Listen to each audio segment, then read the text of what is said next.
जर्दा के मेंबर हैं या फिर वैसे? नहीं, मेरा लाजमी तो नहीं है कि कोई मुमंद हो ये जरगा का मेंबर होगा। मेरा तो अपना पूरे पाकिस्तान आलू और बहुत बड़ा तंजीम है, पख्तून तहफ़्फ़ुज़ हुकूक़ तहरीक है मेरा चल रहा है पख्तून के हुकूक़ों के लिए। और मैंने खुद अपना किस चीज़ का तहफ़्फ़ुज़ देंगे आप अपने पक्ष? हमारे जो वसाइल हैं, जो हमारे हकूक़ है उसके लिए लड़ रहे हैं, वसाइल हो गए, दूसरे जो हमारी कानूनी और आईनी हकूक़ हैं, तो इसके लिए हम आवाज़ उठा रहे हैं। जिनके मिशन है अफगानियों को से बाहर निकालने की, वो प्लानिंग की ये तो स्टेट की बात है, मैं आपको बता रहा हूँ स्टेट की बात है। वो बात चलो उन्होंने फैसला किया, लेकिन ये फैसला गलत है कि अफगानियों का 1 महीने का टाइम दिया है, क्योंकि अफगानियों ने यहाँ पे 40 साल गुजारे हैं, 40 साल में उन्होंने प्रॉपर्टीज़ बनाए हैं, यहाँ पे उनके रोज़गार हैं। तो ये कोई मामूली काम तो नहीं है, ये तो वो लॉलीपॉप वाला फैसला हो गया। ये तो इस तरह फैसले तो लोग बच्चों के खिलाफ भी नहीं करते, जो कुछ भी नहीं करते और एक दिन में सब कुछ ठीक हो जाता है। अफगानियों को कितना टाइम देना चाहिए? कम से कम साल देना चाहिए, ताकि वो अपने रोज़गार किसी को ट्रांसफ़र करना चाहें भेजे, जो आपकी प्रॉपर्टियाँ हैं वो सही रेट पे भेजे, ताकि उन्हें नुकसान ना हो, या उसके कुछ सब्स्टिट्यूट उनको दे, ताकि वो उनके जो रोज़गार हैं उसको ऐसी हकूक़ दें कि वो वीज़े पे आएँ या कोई जो लीगल डॉक्यूमेंट्स हैं उसके थ्रू आए और उसके जो रोज़गार हैं यहाँ पे वो स्टेबल हो। ऐसी कोई पॉलिसी बनाए ताकि वो डिस्टर्ब ना हो। तो अफगानियों को ये मतलब जो मुल्क से बाहर निकाल रहे हैं, वो पाकिस्तान का एक हिस्सा थे, उन्होंने मतलब कि यहाँ पे अपने 40 साल गुजारे हैं, तो फिर ये इन्हें क्यों निकाल रहे हैं? देखिए, ये मैं बिल्कुल नहीं कह सकता कि अफ़गानी पाकिस्तानियों का एक हिस्सा था, क्योंकि गलत बयानी नहीं कर सकता। अफ़गानी यहाँ पे आए थे इनकलाब में, हमारे भाई हैं यहाँ पे, उन्होंने 40 साल बहुत इज़्ज़त के साथ गुजारे। हमारे कानून का, हमारे आइन का अफ़गानियों ने बहुत एहतराम किया, यहाँ पे हमें भी बहुत इज़्ज़त दी, अपने हक हलाल की उन्होंने रोज़ी कमाई।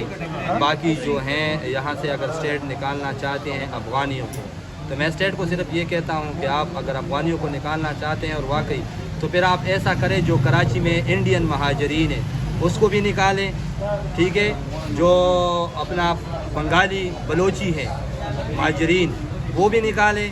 तो फिर हम कहेंगे कि चलो जो ईरानी महाजर हैं, जो इंडियन महाजर हैं वो आप निकाल रहे हैं, तो फिर ये फ़ैसला आपका दुरुस्त है। अगर आप इंडियन महाजरीन को इधर हम पे मुसल्लत कर रहे हैं, जो शर फसाद का जड़ है, उसको नहीं निकालना चाहते और अफ़गानियों को निकालना चाहते हैं जिनके साथ हमारे खूनी रिश्ते हैं, तो जो दहशतगर्दी में इनको कर रहे हैं अफगानियों को। तो दहशतगर्दी में तो सबसे पहले पे जो है अपना कराची थी, इंडियन महाजरीन, उसको क्यों नहीं निकाला? तो ये जो दहशतगर्दी में है अफ़गानी, ठीक है, तो हमारी जो हम कहते हैं हमारे इंटेलिजेंस इदारे दुनिया के 1 नंबर पे हैं, तो इसने अभी तक तो एक दहशतगर्द भी नहीं पकड़ा, तो वो दहशतगर्द को ये डायग्नोज क्यों नहीं करते? कम से कम वो दहशतगर्द को तो ये हमें बताए कि ये दहशतगर्द है। अभी तक तो हमने किसी को नहीं दिया कि उसके ऊपर इन्होंने लेबल लगाया कि ये दहशतगर्द है और हमने ये दहशतगर्द पकड़ा। अफगानी तो 40 साल से इस मुल्क में रह रहे हैं, तब से दहशतगर्दी नहीं फैली, अब क्यों इतनी ज़्यादा हो रही है? क्यों उन्हें ही ब्लेम कर रहे हैं कि वो दहशतगर्द है? देखिए, जो दहशतगर्दी का सवाल है, ये जो स्टेट की इंटेलिजेंस है वो सही तरीके से आपको दे सकती हैं कि दहशतगर्द कौन है, लेकिन जहाँ तक हम पब्लिक जानते हैं जिनके साथ हमारा उठना बैठना है अफ़गानियों के साथ, तो हमने अभी तक किसी अफ़गानी में कोई दहशतगर्द नहीं देखा, क्योंकि वो रेहड़ी वाले मजदूर हैं, कोई ठेला लगाता है तो कोई छोटा मोटा दुकान, बड़े जो रोज़गारी हैं तो बड़ा रोज़गारी कोई दहशतगर्दी नहीं करता, कोई शर फसाद नहीं चाहता, वो रोज़गार के तरफ है। तो ये मैं इसको नहीं कह सकता दहशतगर्द। तो आप हुकूमत को कोई अपना मैसेज देना चाहते हैं? मैं हुकूमत को ये मैसेज दूंगा कि अव्वल तो आप अगर इनको निकालना चाहते हैं अफ़गानियों को, तो अफ़गानियों को थोड़ा सा टाइम एक्सटेंड कर दें, कम से कम 1 साल दे दें, ताकि 1 साल में ये अपना जो जायदाद हैं, प्रॉपर्टी हैं, इनके जो बिजनेसेस हैं, इनको इसका कोई तरीक़ाकार निकाले। दूसरा, अफ़गानियों को कोई ऐसा दस्तावेज़ी कोई सब्स्टिट्यूट दे दे कि अगर ये इधर से चली भी जाए वीज़े के थ्रू, या इस तरह थोड़ा सा हकूक़ दे कि ये अपने इधर रोज़गार को स्टेबल करे या कंटिन्यू रखे।